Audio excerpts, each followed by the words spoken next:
This is Joe Sandbrink, West Central Distribution Tech Development rep here.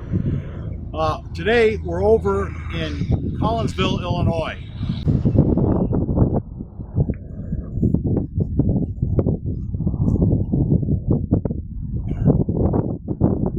This is Joe Sandbrink, West Central Distribution Tech Development rep here. Today we're over in Collinsville, Illinois. It's about 45 minutes east of St. Louis, Missouri, just across the Mississippi River in Illinois. Today I want to talk to you a little bit about Palmer Amaranth, Palmer pigweed, Palmer Amaranth. This weed species, as you know, is resistant to glyphosate and is becoming a bigger and bigger problem here in Illinois and further points north of here, up into some of the northern states. It's been a problem in the southeast, but it's becoming a bigger problem in many more geographies. So just want to show you what a seedling Palmer Amaranth plant looks like. We will come back later in the season as this weed develops and it gets to a bigger size. Right now it's just in the seedling stage, just emerged here about a week ago. And I'm going to take a sample here and show you what it looks like. But a little bit about this weed, it can produce up to 1 million seeds. Think about that, 1 million seeds per plant. It can grow to be 8-10 feet tall with a stalk about several inches in diameter. And it can be a real problem to control. As I said earlier, it is now confirmed resistant to glyphosate. So now we have to use other herbicides to control this particular weed. So there are other programs that work well. Liberty works pretty well on it.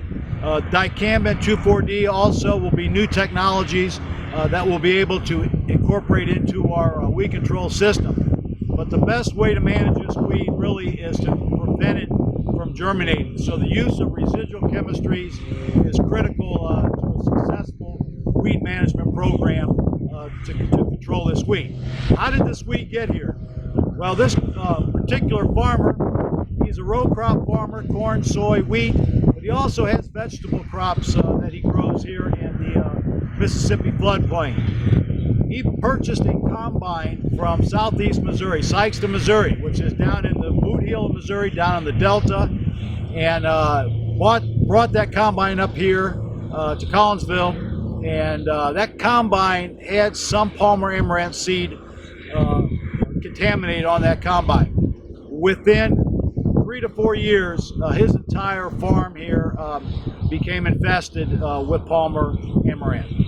Monsanto, DuPont, and some others are doing research work at this site, as well as Southern Illinois University at Carbondale. This is, in fact, the Palmer Amaranth right here in a seedling stage. It looks like it's in about the 3rd leaf. It's starting to come out. Got 2 fully expanded leaves, and then the cotta leaves. What distinguishes this plant from some other amaranth species is these first true leaves.